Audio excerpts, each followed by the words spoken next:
तो आज की क्लास में आप सभी का स्वागत है। हम लोग कल इससे पहले की क्लास में पढ़ रहे थे मुगल चित्रकला शैली। ठीक है, कल हमने आप लोगों को पढ़ाया था औरंगजेब। क्या पढ़ाया था? औरंगजेब।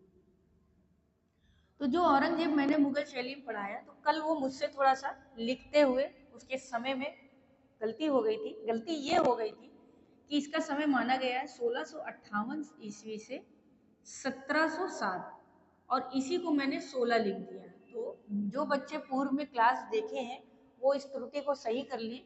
इसका जो समय है, जो सही समय है, वो 1658 से लेके 1760 माना गया है। ठीक है, तो 1707 तक इसने शासन किया था।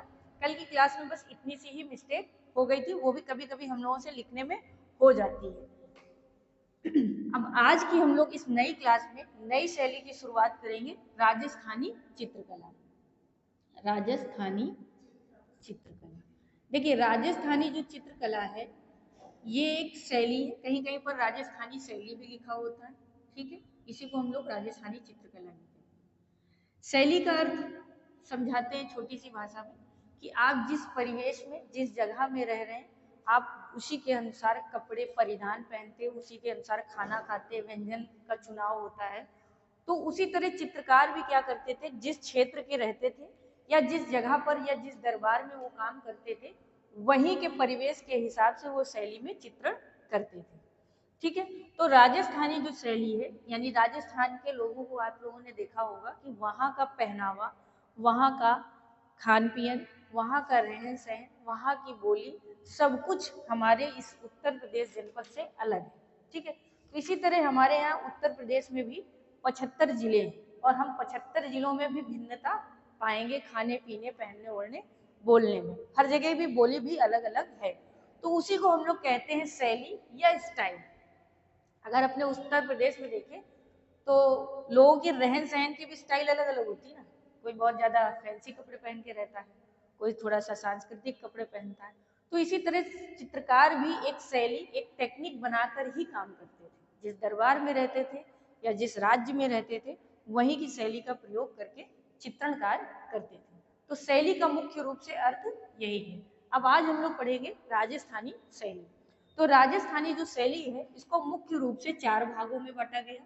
कितने भागों में? 4 भागों में बांटा गया। तो ये 4 भाग आज देखेंगे। पहले इसका बंटवारा देख लेते हैं, फिर राजस्थानी शैली को बांटते हुए इसकी शैलियां, उप शैलियां सभी को पढ़ेंगे। तो पहला भाग है मेवाड़। पहला है मेवाड़। मेवाड़। दूसरा है आपका मारवाड़। तीसरा है आपका हड़ौती और चौथा है आपका ढूढ़ार शैली। ठीक है, ढूढ़ार शैली। सबके आगे शैली लगा लीजिए क्योंकि आप शैली पढ़ रहे हैं। तो मारवाड़ शैली, मेवाड़ शैली। तो ये 4 आपकी क्या है? राजस्थान शैली के 4 भाग हैं। पहली है मेवाड़, मारवाड़, हड़ौती और ढूढ़ार। ठीक है, इन नामों से हम जानते हैं। इन शैलियों में भी इनकी अपनी अपनी एक उपशैली है, यानी शैलियों के अंतर्गत भी उपशैलियां हैं, यानी जिनको उपशैली कहें या क्षेत्र कहें, क्योंकि राजस्थान बहुत बड़ा है। अब जैसे राजस्थान है, मान लीजिए मेवाड़ है, तो मेवाड़ राज्य के अंतर्गत छोटे छोटे और भी राज्य आते होंगे। तो जैसे इसके अंतर्गत आता है उदयगढ़, देवगढ़, उदयगढ़,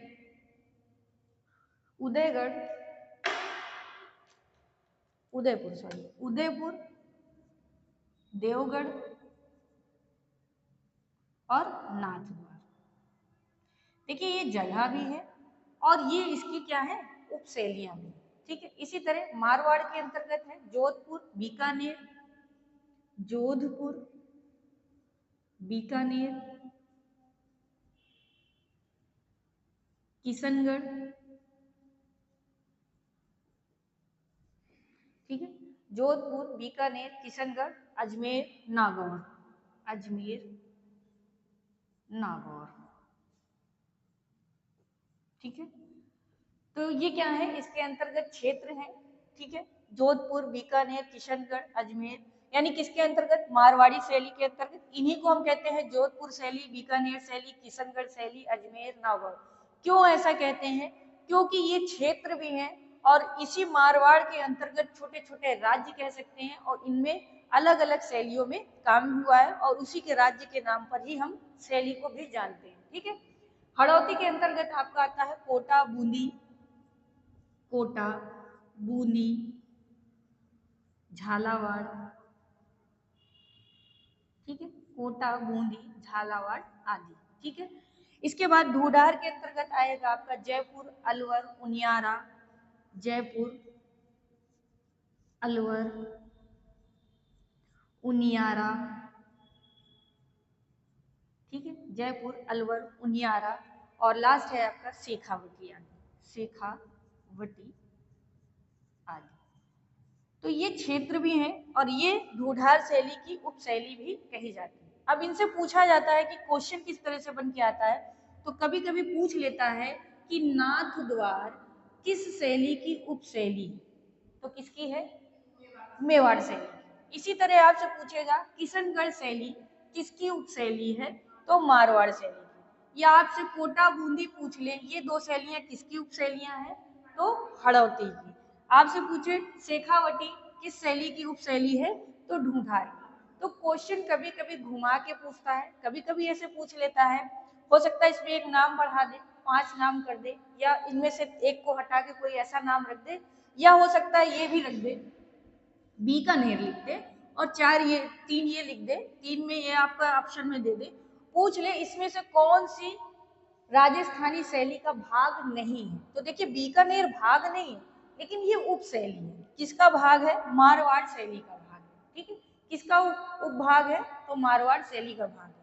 ठीक है। इसी तरह क्वेश्चन पूछा जाएगा कि मारवाड़ शैली के अंतर्गत कौन सी शैली नहीं आती। मान लीजिए ये 3 नाम है और साथ में किशनगढ़ भी लिख दिए, तो मारवाड़ यानी मेवाड़ शैली से कौन सी शैली संबंधित नहीं है, किशनगढ़ शैली संबंधित नहीं है, क्योंकि ये मारवाड़ शैली की उपशैली है।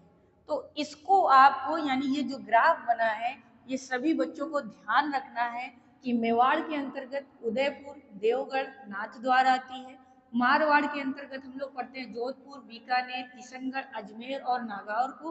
हड़ौती के अंदर पढ़ेंगे हम लोग कोटा, बूंदी, झालावाड़, और ढूंढार शैली के अंतर्गत पढ़ेंगे अलवर, जयपुर, उनियारा और शेखावटी। इन शैलियों को हम लोग पढ़ेंगे। अब हम मुख्य रूप से आगे जब बढ़ेंगे तो सबसे पहले हम राजस्थानी शैली की बात करेंगे कि इसकी उत्पत्ति कब हुई, इसका समय क्या था, इसका नामकरण ऐसे क्यों पड़ा। तो पहले तो राजस्थान शैली की बात करेंगे, उसके बाद इसकी उपशैलियों को भी एक एक करके पढ़ना है आपको।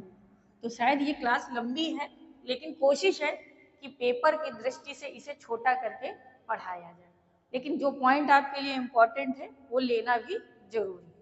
अब हम बात करते हैं राजस्थान शैली की। तो कला और जब हिंदी साहित्य, यानी कला और हिंदी साहित्य, जब इन दोनों का समय था, यानी इन दोनों की शुरुआत हो रही थी, प्रारंभ हो रही थी, या प्रारंभ इन शैलियों का माना जा रहा था, तो साहित्य के क्षेत्र में 15वीं से 16वीं सदी पुनरुत्थान का समय माना गया। क्या माना गया, 15वीं से 16वीं सदी, 16वीं सदी पुनरुत्थान का समय, पुनरुत्थान लिखा जाएगा, गलत लिख दिया, पुनरुत्थान लिखा जाएगा, पुनरुत्थान का समय माना गया। ऐसा इसलिए कहा गया क्योंकि देखिए होता है कि कुछ ना कुछ समय, यानी जो हम लोगों का समय है, ये जो है माना ये गया कि जब साहित्य का, हिंदी साहित्य का क्षेत्र उत्कृष्ट हो रहा था, यानी उसकी शुरुआत थी, और जब राजस्थानी शैली या हमारी कला का जो स्थान था उसकी जब शुरुआत हो रही थी, तो जो ये 15वीं से और 16वीं सदी का समय माना गया, ये माना गया कि ये पुनः उत्थान, पुनरुत्थान का मतलब है पुनः उत्थान, यानी फिर से उसमें कुछ कार्य होना, उसे आगे लाना। पहले थी लेकिन उतने उत्कृष्ट क्षेत्र में नहीं थी, आगे धीरे धीरे वो बढ़ती है। तो यानी ये 16वीं सदी हम मान सकते हैं कि हमारी चित्रकला में, यानी कला का प्रारंभ हो गया था। तो इस शैली से जोड़ते हुए पढ़ेंगे। आगे ये है कि 15वीं सदी के प्रारंभ में कई प्राचीन शैलियों का, यानी जो हमारी 15वीं सदी है, तो ये हम मान सकते हैं कि कई प्राचीन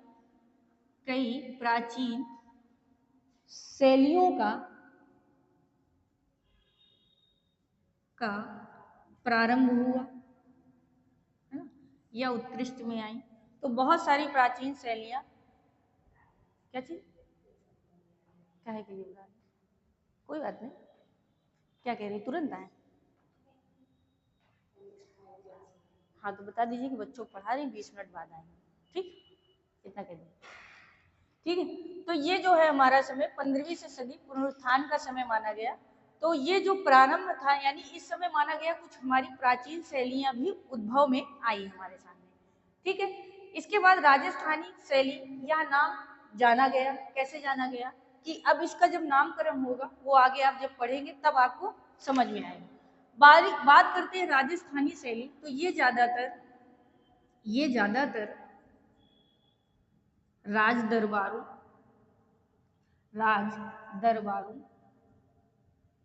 ठीक है। मतलब ये कहा गया कि जब राजस्थानी चित्र शैली की शुरुआत हुई थी तो ज्यादातर इसके चित्र या चित्रकार राज दरबारों से संबंधित थे। तो ज्यादातर ये राज दरबारों से संबंधित चित्रणकार हुआ। धीरे धीरे ये जो है जो जन लोक सामान्य के बीच में पहुंची और वहां पे लोगों का या जन सामान्य लोगों का भी चित्रण होने लगा और लोगों के अंदर यानी ये कला करने या इस शैली को धारण करने की चेष्टा बढ़ी। इसके बाद कुछ विद्वान जिन्होंने इस शैली के बारे में अपने अपने मत रखे, तो वो कौन कौन थे? जैसे हरमन गोइट्स,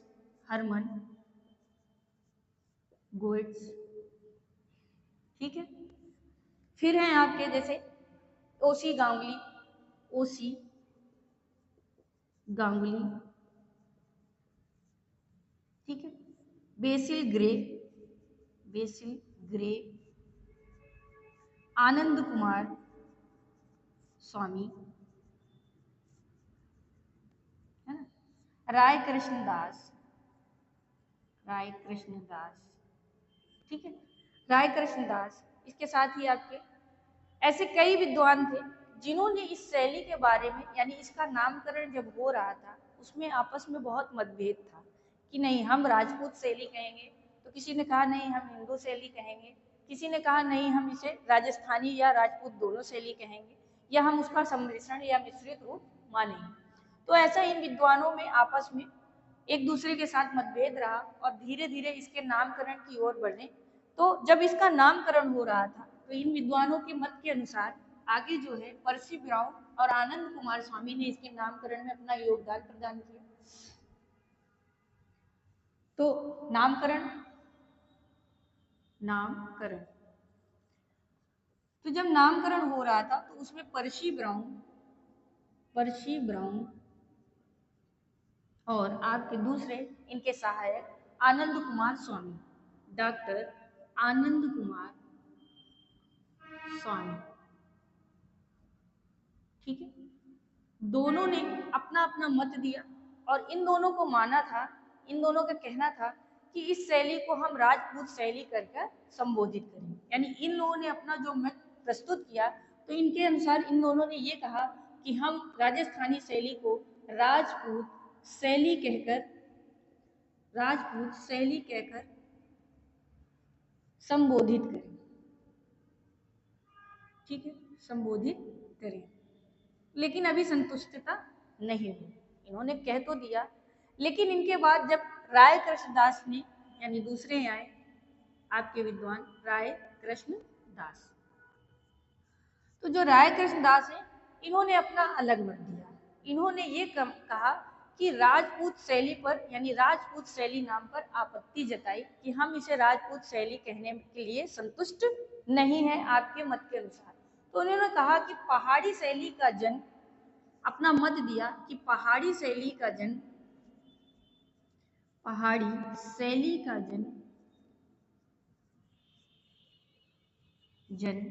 किसके? मुगल शैली की समाप्ति पर हुआ। क्या कहा? मुगल शैली की समाप्ति पर शैली की समाप्ति पर हुआ। ठीक है, मुगल शैली की समाप्ति पर हुआ ऐसा इन्होंने माना। और इन्होंने कहा जब इसकी समाप्ति हुई किसकी, मुगल शैली की, तो इन्होंने कहा कि मुगल शैली यानी मुगल और राजपूत शैली के सम्मिश्रण से मुगल और, कभी कभी जल्दी लिखो ना तो यही होता, मुगल और राजपूत शैली के सम्मिश्रण से, ठीक है, इन्होंने माना कि राजपूत शैली के सम्मिश्रण से क्या हुआ, इन्होंने कहा कि तथाकथित हम इसे राजपूत शैली कहेंगे। क्या कहेंगे कि पहले तो मुगल शैली की समाप्ति मान ली और इन्होंने कहा मुगल और राजपूत शैली जब इन दोनों का सम्मिश्रण हुआ, होता यह है कि एक शैली उठी यानी एक शैली कार्य कर रही है। जैसे मान लीजिए राजस्थानी है, पहले हमने मान लिया कि चलिए ऐसे करिए, मुगल शैली आप पढ़ रहे हैं, मुगल शैली हुई, मुगल शैली का समय चल रहा है और जब एक राज्य शासन खत्म होता है तो दूसरा राज्य शासन आता है, किसी एक का खत्म होता है। इसी तरह शैली के लिए भी होता था।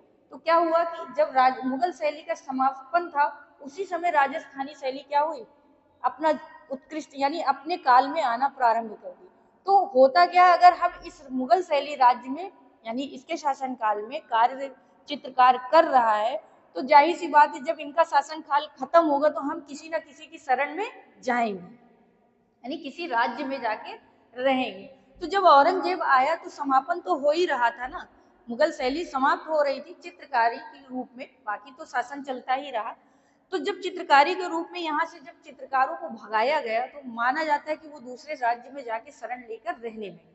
जब रहेंगे उनके शासन में तो वैसा ही कार्य करेंगे। तो इन्होंने कहा कि मुगल शैली राजपूत शैली के सम्मिश्रण से हम इस शैली को क्या मानेंगे, हम राजपूत शैली कह सकते हैं। तथाकथित इन्होंने क्या कहा कि तथाकथित हम राजपूत शैली कहेंगे। ठीक, कहे वही बात रहे लेकिन अपना तर्क देखिए। तो इन्होंने कहा राजपूत शैली कहेंगे और हम ये मान सकते हैं कि 15वीं से 16वीं सदी में अपभ्रंश शैली का जन्म होगा। इन्होंने फिर तर्क रखा कि 15वीं से 16वीं में अपभ्रंश शैली का जन्म हुआ। ठीक, अपभ्रंश शैली मुगल शैली के समाप्ति की बात आई क्योंकि अपभ्रंश शैली मुगल का ही एक पार्ट माना गया कहीं ना कहीं क्योंकि प्रभावित थी।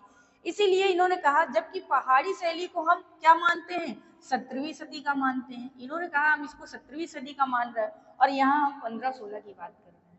ठीक है, तो इसीलिए इन्होंने कहा कि इसके समापन के बाद इस मुगल शैली की समाप्ति हुई, तब मुगल शैली ने राजपूत शैली का दोनों का जब मिश्रण हुआ तब हम इसे कह सकते हैं कि ये राजपूत या राजस्थानी शैली हम इसे मान सकते हैं।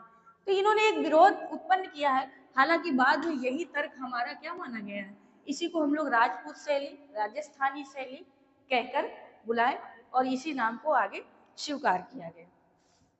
इसके बाद राजस्थानी शैली में जो चित्रण होता था वो ज्यादातर देखिए ये था नामकरण। अब आपसे पूछेगा क्वेश्चन कि राजपूत शैली नामकरण करने वाले कौन थे, तो आनंद कुमार स्वामी थे।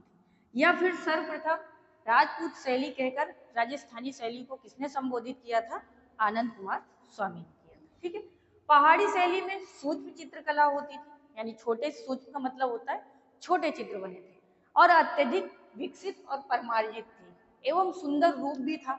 जबकि पहाड़ी राजपूत यानी जो पहाड़ी शैली है वो राजपूत शैली के विषय वस्तु को अपने अंदर लेकर ही काम करती आई है। ऐसा माना जाता है कि उन दोनों में ज्यादा अंतर नहीं है। राजस्थानी में राग रागनियों का अंकन अधिक दिखाई देता है जबकि पहाड़ी शैली में अपेक्षाकृत कृष्ण लीला के ज्यादा, मतलब कृष्ण लीला है, कृष्ण और राधा विषय यहाँ भी पहाड़ी में भी कृष्ण और राधा ही विषय है, लेकिन राग रागनियों का अंकन सबसे ज्यादा हमें किसमें मिलता है, राजस्थानी शैली में। ठीक है, इसीलिए कहा गया है कि राजस्थानी शैली में सबसे ज्यादा राग रागनी यानी कृष्ण लीलाओं में यानी कृष्ण जी की विलासिता के एक तरीके से राग रागनियों का कहता है यानी कि प्रेम से संबंधित जो दृश्य है वो सबसे ज्यादा किसमें बने, राजस्थानी शैली में बने। ठीक है, अतः राजस्थानी शैली राजपूत शासकों के संरक्षक में पड़ी हुई, मतलब जो राजस्थानी शैली है शासक कहते थे, राजस्थान में आप जानते हैं राजपूत ही पुताना ही चला आया है, उन्हीं का शासन था, तो उन्हीं के अंडर में ये जो शैली है अपने आप को विकसित की, जबकि पहाड़ी पहाड़ी क्षेत्र की कहलाई ये राजस्थानी क्षेत्र में अत्यधिक विकसित शैली मानी गई। ठीक है, और नाम इस शैली का उपयुक्त इसीलिए कहा गया कि अब हम इसे इस विषय और इसके सारे क्षेत्र को देखते हुए हम इसे राजस्थानी नाम इस शैली को उपयुक्त मानेंगे। यानी इसका उपयुक्त नाम क्या माना गया? उपयुक्त नाम। तो लास्ट में उपयुक्त नाम सबने यही कहा कि हम इसे राजस्थानी शैली ही कहकर बुलाएंगे। ठीक है, यही नाम दे दिया गया। ठीक, अब इसका नाम हो गया। देखिए, अब चित्रकला की दृष्टि से मध्य युग यानी महान देन थे, यानी मध्य समय चल रहा था हमारा। जब समय था तो वो मध्य काल का समय चल रहा था। तो ये माना जाता है कि राजस्थानी शैली का उदय जो है, अब इसका समय जो है, समय के बारे में चर्चा करेंगे। समय, तो इसका जो उदय माना गया 16वीं सदी माना गया। क्या माना गया? कि ये 16वीं सदी में समथिंग हुई होगी। ठीक है, तो जब 16वीं सदी माना जा रहा था तो हम समय मान सकते थे इसका, या समय जो इसका दिया गया कि 1550 से लेकर 1550 ईस्वी से लेकर ये कब तक रही? 19वीं ईस्वी तक इसका समय रहा। कब तक? 19वीं ईस्वी तक। यानी ये शैली यहाँ से शुरू होती है, 1550 कहा गया, तो यानी हम 16वीं में प्रवेश कर गए, यानी 16वीं चालू हो गई। तो ये हमारी क्या मानी गई? 16वीं, और 16वीं से 19वीं तक ये अपने समय में रही। ठीक है, लेकिन इसका जो उत्कृष्ट काल यानी उत्कृष्ट समय माना जाता है वो माना जाता है 18वीं सदी को। यानी अब आपसे क्वेश्चन पूछेगा राजस्थानी शैली का समय क्या है, ईस्वी में बताएंगे तो आप 1550 ईस्वी से लेकर 1600 ईस्वी तक था, लेकिन शताब्दी सदी में बताएंगे तो 16वीं सदी इसकी शुरुआती थी, यानी इसने अपनी नींव रख दी थी। और 18वीं इसका क्या था? उत्कृष्ट काल था। अंतिम कब तक थी? तो ये 1900 तक थी। ठीक है ना, इसलिए हमने 19वीं माना। ये था इसका समय। और क्वेश्चन यही पूछता है चरमोत्कर्ष में कब थी? तो चरमोत्कर्ष में थी अपने 18वीं सदी में। यानी इतना ज्यादा कार्य हुआ, इतने ज्यादा चित्रण हुए, इतनी ज्यादा लोकप्रियता मिली, तो उसी को हम लोग कहते हैं उसका चरमोत्कर्ष काल। ठीक है, अब बात करते हैं आगे इस शैली में कि राजस्थानी शैली में यानी इसकी खोज की बात करते हैं कि राजस्थानी शैली की खोज किसने की। तो खोज का श्रेय जो है, खोज का श्रेय किसको जाता है? तो राजस्थानी चित्रकला शैली का खोज का श्रेय जाता है हमारे पितामह कहे जाते हैं, यानी राजस्थान, यानी इसकी जो राजस्थानी या राजस्थान का इतिहास कह लीजिए, सीधे ऐसे लिखिए, राजस्थान इतिहास का खोज करने का श्रेय पितामह थे। कौन थे? तो पितामह, जिन्हें हम लोग पितामह मानते हैं राजस्थान के इतिहास को, तो वो थे हमारे कर्नल टाड। कौन थे? Colonel Tod. ठीक है, इनको माना जाता है कि इन्होंने जो है इतिहास जो राजस्थान का है उसके बारे में हम लोगों को जानकारी दी। और ये थे क्या? तो ये ब्रिटिश ईस्ट इंडिया कंपनी के, ब्रिटिश ईस्ट इंडिया कंपनी के एक अधिकारी थे। पूछ लेता है कभी कभी, तो क्या थे? ब्रिटिश ईस्ट इंडिया कंपनी के एक अधिकारी थे। इसके बाद इन्होंने सर्वप्रथम राजस्थान शब्द का प्रयोग कब किया? तो वर्ष 1829 में, 1829 ईस्वी में इन्होंने सर्वप्रथम राजस्थान शब्द का प्रयोग किया। ठीक, इसके बाद इन्होंने 2 पुस्तकें लिखी। इनकी पुस्तक में इन्होंने इन्हीं के बारे में चर्चा की है। तो पहली है एंसल एंड एंटीक्विटीज, एंटीक्विटीज, ठीक है, ऑफ राजस्थान, ऑफ राजस्थान, ठीक है। ये क्या है, ये इनकी पहली पुस्तक है। दूसरी इन्होंने लिखी सेंट्रल एंड वेस्टर्न, दूसरी है central and western, Rajput status of, Rajput status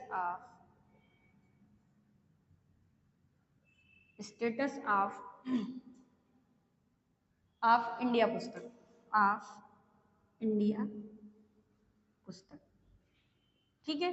तो ये दो पुस्तकें इनकी थी जिसका इन्होंने लेखन किया, और ये राजस्थान के इतिहास को खोजने का श्रेय या पितामह कहे गए, कौन कहे गए, कर्नल टार्ट कहे गए, ठीक है। अब आगे हम बढ़ते हैं इस शैली की तरफ कि राजस्थान शैली जो थी, ये जो है राजस्थानी और किसका सम्मिलित रूप थी, यानी जो माना गया कि राजस्थानी शैली किन दो शैलियों का सम्मिलित रूप थी, तो वो थी राजस्थानी और हिंदू शैली नाम से हम लोग जानते थे। कैसे, यानी इसका जो सम्मिलित रूप माना गया, वो माना गया सम्मिलित रूप राजस्थानी और हिंदू शैली, ठीक।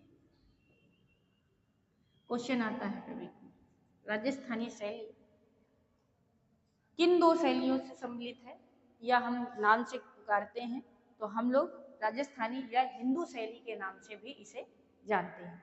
इसके बाद राजपूत शैली, राजपूत या कह लीजिए राजस्थानी, ठीक है। राजपूत शैली खोजने का श्रेय या खोज का श्रेय किसे जाता है, ठीक है। ये श्रेय किसको दिया गया, तो ये श्रेय गया था डॉक्टर आनंद कुमार स्वामी, डॉक्टर आनंद कुमार स्वामी को, ठीक। किसको गया, डॉक्टर आनंद कुमार स्वामी को गया। और कब किया था इन्होंने, तो वर्ष 1916 में, वर्ष 1916 ईस्वी में इन्होंने राजपूत पेंटिंग को कहा, इन्होंने कहा कि ये शैली उत्तर भारत की देन है, ठीक है। कहाँ की माना कि ये शैली उत्तर भारत की देन है, और यहाँ से प्राप्त चित्रों से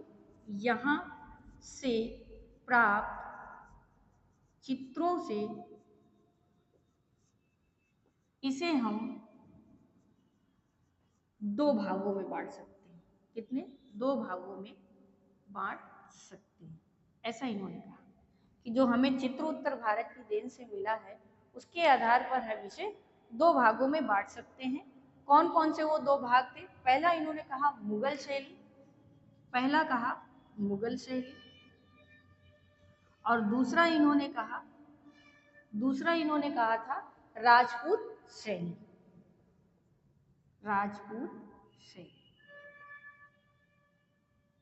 तो ये थी इसकी खोज की बात। इस शैली का खोज का श्रेय किसे जाता है, तो डॉक्टर आनंद कुमार स्वामी को, और इतिहास की खोज का श्रेय जाता है कर्नल टार्ट को, जिन्हें हम लोग पितामह भी कहते हैं। इसके बाद जो राजस्थानी यानी ये राजपूत शैली है, इसमें ज्यादातर प्रारंभिक जो चित्र हमें प्राप्त हुए वो लघु चित्र प्राप्त हुए। कैसे चित्र प्राप्त हुए, तो प्रारंभिक जो चित्र थे यानी शुरुआत के जो चित्र थे वो कैसे थे, लघु चित्र थे, लघु चित्र प्राप्त हुए। लघु का मतलब है छोटे छोटे चित्र तैयार होते थे, बहुत ज्यादा विशाल रूप में नहीं तैयार होते थे, छोटे छोटे लघु रूप में इन्हें चित्र तैयार किया जाता था। और शुरू में कहाँ से प्राप्त हुए थे, तो उदयपुर, माना जाता है कि शुरुआत में हमें उदयपुर से ये लघु चित्र राजस्थानी शैली में प्राप्त होने लगे, ठीक है। इसके बाद चित्रों के विषय की बात करेंगे कि ज्यादातर या राजस्थानी शैली में जो चित्रों का विषय रहा है वो क्या था, तो चित्रों का विषय लिख लीजिए, ठीक। तो विषय जो है ज्यादातर राधा कृष्ण था, राधा कृष्ण, राधा कृष्ण, और इन्हीं को किस रूप में, नायक नायिका के रूप में जाना गया, नायक और नायिका। क्वेश्चन पूछता है राजस्थानी चित्रकला में नायक और नायिका के रूप में किसका चित्रण हुआ है, तो राधा और कृष्ण का चित्रण हुआ है। ठीक है, यहाँ से कुछ क्या प्राप्त हुई, यहाँ से हवेलियों के चित्र प्राप्त हुए, हवेलियों के चित्र प्राप्त हुए, क्योंकि महल हुआ करते थे, तो वहाँ के चित्रों को बहुत अच्छे से चित्रित करते थे। ठीक है, फिर संगीत चित्र भी प्राप्त हुए। क्या, कैसे, संगीत चित्र, जिसे हम लोग क्या कहते हैं, रागमाला। क्वेश्चन पूछता है रागमाला के सबसे ज्यादा चित्र कहाँ से प्राप्त होते हैं या किस शैली से प्राप्त होते हैं, तो राजस्थानी शैली से प्राप्त होते हैं। और किस राग का ज्यादा प्रयोग हुआ इस शैली में, तो चुनार राग का, इसका चुनार राग का प्रयोग अधिक हुआ है। ठीक है, कब समय समथिंग माना जाता है कि 1516 ईस्वी के आसपास से या 1661 के आसपास से यहाँ इनका इस राग का हमें वर्णन मिलता है, क्योंकि इनके राज दरबार में क्या हुआ करते थे, गाने वाले भी हुआ करते थे ना, तानसेन वगैरह, ऐसा सुना है कि राज दरबारी कलाकार थे, तो उनके आधार पर ज्यादातर ऐसे चित्रण हुआ करते थे। फिर जो राग रागनियों का अंकन है, यहाँ माना गया कि 6 प्रकार की राग का प्रयोग किया जाता था। कितने प्रकार की, 6 प्रकार की। और रागनियां कितने प्रकार की थी, तो 36 प्रकार की रागनियों का चित्रण हुआ, 36 प्रकार की रागनियों का। ठीक है, कितने प्रकार की, 36 प्रकार की रागनियों का भी अंकन मिलता है। लघु शैली यानी जो लघु चित्रण है, यहाँ जो लघु चित्रण हुआ, लघु चित्रण, उसी को हम लोग क्या कहते हैं, मिनिएचर चित्रण भी कहते हैं। क्या कहते हैं, मिनिएचर, मिनिएचर क्या कहते हैं, मिनिएचर चित्रण। लिख के आ जाए तो पता चले, कंफ्यूज हो जाए बच्चे कि मिनिएचर क्या होता है। ठीक है, तो लघु चित्रों को मिनिएचर चित्रण भी कहा गया है। और यहाँ पर अलंकारिकता, काल्पनिकता के दर्शन होते हैं, किसके, अलंकारिकता, अलंकारिकता, कल्पना के भी दर्शन होते हैं, कल्पना। ठीक है, कल्पना का मतलब होता है कल्पना के आधार पर भी ये लोग चित्रण करते थे। अलंकारिकता का मतलब है कि जैसे श्रृंगार वगैरह जो आपके रस हैं और जैसे आभूषण होते हैं, उनका अलंकारिक ढंग से प्रयोग करते थे। चेहरे कैसे बनाए गए, तो चेहरे जो है एक चश्म बनाए गए, चेहरे एक चश्म बनाए गए, एक चश्म। चश्म का मतलब उस दिन बताया था कि आंख होता है, क्या होता है, आंख, है ना। एक चश्म, सवा चश्म, 1.5 चश्म, है ना, 2 चश्म। चश्म का मतलब होता है आंख, कितनी आंख दिख रही है, यानी एक आंख दिख रही तो एक चश्म, 2 दिखेंगी तो मुखा आकृति यानी फ्रंट कह सकते हैं उसे, यानी 2 चश्म। सवा चश्म का मतलब है एक आंख दिखेगी, एक आंख के साथ आधी आंख का दिखना सवा चश्म कहलाता है। तो इस तरह से यहाँ चेहरे किए जाते थे। और पशु में जिस पशु का सबसे अधिक अंकन हुआ है तो वो है गाय। जाहिर सी बात है, कृष्ण जी हैं तो गाय का हमको चित्रण मिलेगा ही मिलेगा। ठीक, अपभ्रंश शैली का इसे हम लोग परमार्जित रूप भी मानते हैं, यानी इस शैली को, ये थे इसके चित्रण के पूर्व विषय। इसके बाद इस शैली को माना गया कि यह अपभ्रंश शैली का परमार्जित एवं परिष्कृत रूप है। क्या माना गया कि अपभ्रंश शैली का ये परिमार्जित व परिष्कृत रूप है। ठीक, कहीं ना कहीं माना कि उसकी झलक या छाप है। ठीक है, यहां से एक पांडुलिपि प्राप्त हुई। पांडुलिपि क्या है, पांडुलिपि या ग्रंथ जिसे कहते हैं आप। ठीक, पांडुलिपि प्राप्त हुई, वो कौन सी थी, तो वो थी निमायत, निमायत नामा। ठीक, कहाँ से प्राप्त हुई, राजस्थानी शैली से प्राप्त हुई। और ये कहाँ से प्राप्त हुई थी, किस क्षेत्र से, तो मांडू, मांडू मध्य प्रदेश से। कभी कभी स्थान पूछ लेता, ठीक है, कि निमायक नामा जो पांडुलिपि है ये कहाँ से प्राप्त हुई, तो मांडू मध्य प्रदेश से प्राप्त हुई। फिर यहाँ से एक प्राप्त है चौर पंचाशिका, चौर पंचाशिका, ठीक है, चौर पंचाशिका। जो ये चौर पंचाशिका है ये कहाँ से प्राप्त हुई, तो ये आपकी प्राप्त हुई थी मालवा से। किस जगह से, मालवा से, मालवा से, ठीक, स्थान इसका क्या है, मालवा से प्राप्त हुई। और बाज बहादुर के संरक्षण में ये लिखी गई थी। किसके, बाज बहादुर, बाज बहादुर, ठीक है, बाज बहादुर के संरक्षण में ये लिखी गई। इसके बाद यहाँ से मिलती है रसिक प्रिया। चित्रण भी रसिक प्रिया का यहीं पे सबसे पहले हुआ, तो क्या है, रसिक प्रिया। और रसिक प्रिया सर्वप्रथम कहाँ से, बुंदेलखंड में हुआ था। कहाँ, बुंदेलखंड में, ठीक है, बुंदेलखंड में हुआ। और इसके बाद राजस्थानी शैली में हमने पहले भी बताया, रासलीलाओं में कृष्ण जी की लीलाओं का अत्यधिक प्रयोग हुआ। राधा कृष्ण का अधिक अंकन मिलता है हमें। आरंभिक रूप हम इसका मान सकते हैं कि अभ्रंश शैली से ही था, ठीक है। अब बात करेंगे नायक नायिका की, मैंने बात की थी, तो थोड़ा यहीं पे आज नायक नायिका आपको यही बताएंगे, नायक और नायिका। तो नायिका के बारे में हम बात करेंगे, किसके बारे में, नायिका। तो नायिका कई प्रकार की है, हालांकि वात्सायन द्वारा, वात्सायन जी के द्वारा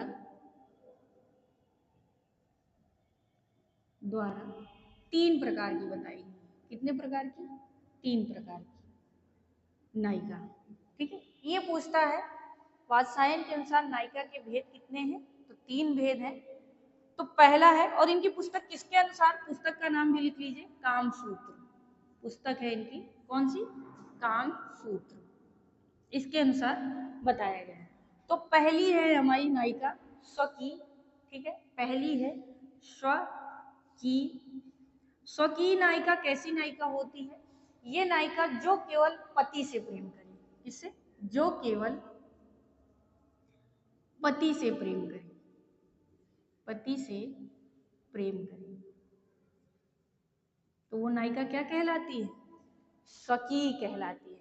यानी पतिव्रता स्त्री भी कह सकते हैं, है ना, पतिव्रता स्त्री, यानी अपने पति के अलावा किसी पर पुरुष को वो ना देखे। इसके बाद है दूसरी परकीय नायिका। दूसरी कौन सी है, परकीय नायिका। पर माने होता ही है पराया, है ना, पर माने पराई हो गई। तो जो किसी अन्य पुरुष से प्रेम करे, जो किसी अन्य पुरुष से प्रेम करे, ठीक, अपने पुरुष से नहीं, मतलब किसी पर पुरुष से करे, जो विरक्त यानी विवाहित भी नहीं होती है। ये कैसी नहीं होती, जो विवाहित नहीं होती है, जो विवाहित नहीं होती। अब बाकी ना कहलाइए ज्यादा इसके बारे में, है? तीसरी है आपकी, तीसरे जो है वो है सामान्य। कैसी, सामान्य या सामान्य। ये कैसी स्त्री होती है, यह नायिका किसी एक पुरुष की नहीं होती, यह नायिका किसी एक पुरुष की नहीं होती, ठीक है, यानी रोज पुरुष बदलती बदलती रहती होगी ऐसी नायिका, ठीक है, बल्कि अनेक पुरुषों से इनका संबंध रहता है, इसलिए कहा गया है, ठीक है, कि किसी एक पुरुष की नहीं होती है। तो वात्सायन द्वारा तीन प्रकार की बताई गई, स्वकीय, परकीय, सामान्य। किसके द्वारा, ये भी याद रखिएगा, और तीनों के कैसे कैसे प्रकार हैं, क्या क्या कार्य हैं, वो आपको बता दिए। इसके बाद जो राजस्थानी शैली हम लोग पढ़ रहे थे, इसी में जो कलर की विधि थी, यानी जो चित्रकार रंग का प्रयोग करते थे, तो किस विधि से कार्य करना पसंद करते थे या किस रंग का प्रयोग करते थे, तो जो विधि थी रंग विधि, लिख लीजिए, रंग विधि, है ना, या चित्रण कार्य भी कह सकते हैं। तो ज्यादातर ये लोग यहाँ पे टेम्परा पद्धति से करते थे। कैसे, टेम्परा पद्धति से। ठीक, ये इनका कार्य करने का क्षेत्र था। जैसे वॉश कलर से करते हैं, एक्रेलिक से करते हैं, लेकिन यहाँ के जो चित्रकार थे वो ज्यादातर किस कलर से करते थे? टेम्परा विधि से कार्य करते थे। एक क्वेश्चन पूछा जाता है, फड़ क्या है? फड़ क्या है? और ये क्वेश्चन आ चुका है, शायद बच्चे टेस्ट सीरीज अगर देखते होंगे तो टेस्ट सीरीज में आपको क्वेश्चन मिलेगा, फड़ क्या है। तो फड़ जो है ये क्योंकि राजस्थानी शैली पढ़ा रहे हैं, यहीं पे इसको समाप्त करेंगे। ठीक है, फड़ क्या है? तो ये राजस्थानी लोक कला है। क्या है? राजस्थानी लोक कला। राजस्थानी लोक कला का अर्थ है, जो बच्चों को लोक कला का अर्थ ना पता हो, तो लोक कला का मतलब होता है लोगों के बीच में जीवित रहने वाली कला, साधारण भाषा में पढ़े तो लोक कला में जीवित रहने वाली जो हमारी ये कला है, उसी को हम लोग क्या कहते हैं? लोक कला। और फड़ का संबंध कहाँ से रहा है? राजस्थान से रहा है। फड़ क्या है? एक लोक कला है। कहाँ की है? राजस्थान की है। ठीक है, इसके बारे में है कि ये क्या है, कैसा काम होता है, तो इसके बारे में है। इसमें कपड़े या कैनवास पर, इसमें कपड़े या कैनवास पर, ठीक है, कपड़े या कैनवास पर चित्रों के माध्यम से,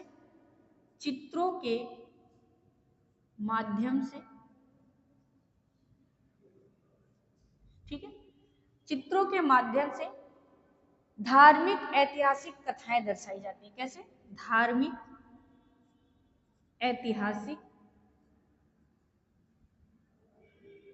कथाएं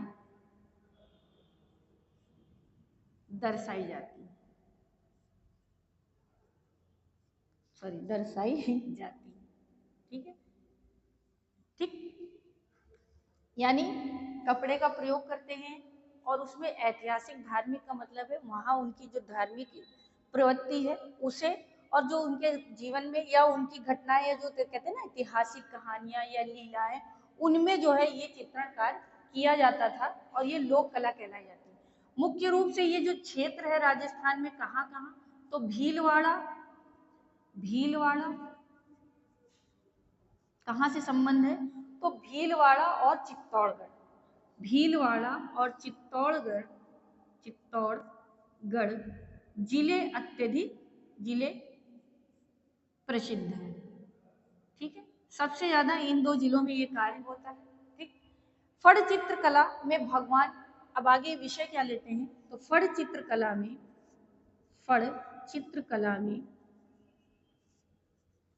भगवान, ठीक है, भगवान पाबू जी इनके यहाँ है, पाबू जी। ठीक, कौन? तो पाबू जी, भगवान पाबू जी देव नारायण, पाबू जी देव, ठीक है, पाबू जी देव और नारायण जी तेजा जी बोलते हैं क्या? तेजा जी, ठीक है, तेजा जी आदि देवताओं की कथाएं चित्रित करते हैं। तेजा जी आदि देवताओं की कथाएं चित्रित करते हैं। किसकी? बाबूजी देव, नारायण देव, तेजा जी, इनकी जो है कथाएं जो है उनको ये लोग क्या करते हैं? कपड़ों में चित्रित करते हैं। ठीक है, अब फड़ की कुछ विशेषताओं की बात करेंगे। इसकी विशेषताओं को देख लीजिए, क्योंकि ये फड़ से क्वेश्चन बहुत पूछा जाता है, अलग से क्लास लेने का कोई अर्थ नहीं था, ये था कि यहीं पे इसको इंक्लूड करके पढ़ा दिया जाए। तो फड़ की विशेषताएं, ये क्वेश्चन 2016 में पूछा गया था, विशेषताएं। ठीक है, 16 में एक बार ये क्वेश्चन पूछा था कि फड़ का संबंध किस क्षेत्र से, तो ऑप्शन में राजस्थान था, जिसको पता था उसने लगाया, जिसको नहीं पता होगा तो वो भगवान ही जाने। ठीक है, तो विशेषताओं में पहले हम लोग पढ़ेंगे चलित चित्रकला, इसको बांटा गया, तो पहला इसका है चलित चित्रकला। इसके अंतर्गत क्या माना गया? इसके अंतर्गत कहा गया कि फड़ को एक बड़ी कपड़े की पट्टी पर चित्रित किया जाता है, यानी जब इसको चित्रित किया जाता है फड़ को, तो क्या किया जाता है, कपड़े की एक बड़ी पट्टी, है ना, बड़ी पट्टी, एक तरीके से आप मानिए बॉर्डर लगा रहता ना। आपने राजस्थानी दुपट्टे उपट्टे देखे कि नहीं, कई जगह मिलता है ऐसे वहां की उनके चित्रण में चीजें। तो जो पट्टी होती है उसमें जो है ये चित्रित किया जाता है। किसमें चित्रित किया जाता है, पट्टी में चित्रित किया जाता है। ठीक है, इसके बाद और यात्रा के दौरान ले जाया जाता है, यात्रा के दौरान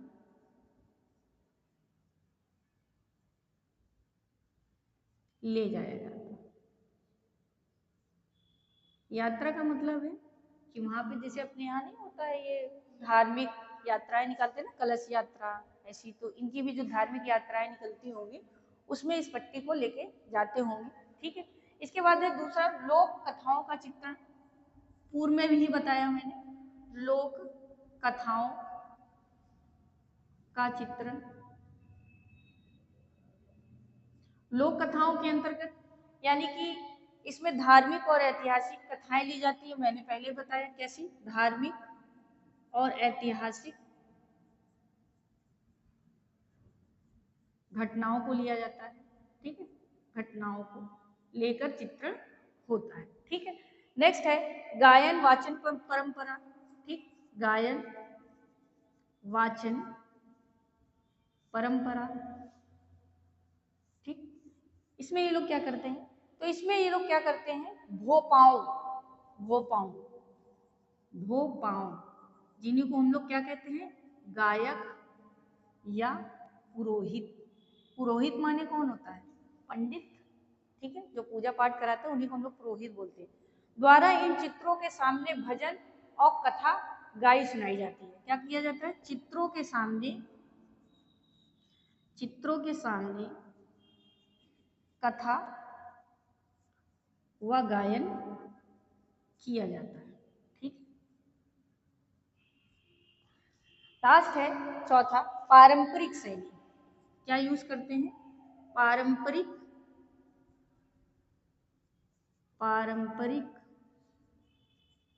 शैली। ठीक है, इसमें ये क्या करते हैं, इसके अंतर्गत ये जो है फड़ चित्रकला में ज्यादातर लाल, पीले, हरे, नीले और काले रंगों का प्रयोग करते हैं। क्या करते हैं, लाल, पीले, हरे, काले रंगों का प्रयोग फड़ में करते हैं। ठीक है, फड़ में करते हैं, यानी जब ये फड़ बनाते हैं तब उसमें इन रंगों का प्रयोग करते हैं। ठीक, अब इसके बारे में, अब इसके जो मुख्य कलाकार हैं, जो विशेष पूछा जाता है, लास्ट है, बोर ना होइए, इस टॉपिक को यहीं खत्म कर लीजिए, नहीं अलग से पढ़ना पड़ेगा। ठीक है, तो अब मुख्य कलाकार यानी जो इसमें मुख्य रूप से कलाकारों ने जुड़कर काम किया है, तो वो कौन है, तो मुख्य कलाकार हैं आपके, पहले है जोशी समुदाय, इसके अंतर्गत कार्य करता था। कौन सा समुदाय, जोशी समुदाय के लोग इसके अंतर्गत कार्य करते थे। ठीक है, और पीढ़ी दर पीढ़ी ये कार्य इनमें चला आ रहा है, यानी कि लोक कला है ना, एक के बाद दूसरे को हस्तांतरित होती रहती है। तो इससे जो कलाकार संबंधित थे, तो पहले हैं आपके श्रीनाथ जोशी। दूसरे हैं आपके श्रीनाथ जोशी के बाद आपके हैं विजय जोशी। तीसरे हैं आपके नंद जोशी। ठीक है, नंद जोशी।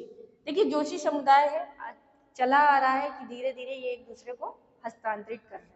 ठीक है, और ये भीलवाड़ा का ये जो फड़ चित्र है, ये भीलवाड़ा का गौरव माना जाता है। और इसी में जो आपके श्रीनाथ जोशी जी हैं, इन्हीं के बारे में विशेष थोड़ा सा जानना है कि इन्हें 90 वर्ष की आयु में 90 वर्ष की आयु में, ठीक है, 90 वर्ष की आयु में 2 मार्च 2018 को 2 मार्च 2018 को पद्मश्री पद्मश्री अवार्ड से नवाजा गया। ठीक है, यानी इन्हें पद्मश्री पुरस्कार किस लिए मिला? इसी क्षेत्र के लिए मिला। ठीक है, क्योंकि वो इसी लोक कला से संबंधित थे और ये बहुत ऊंचे ले गए।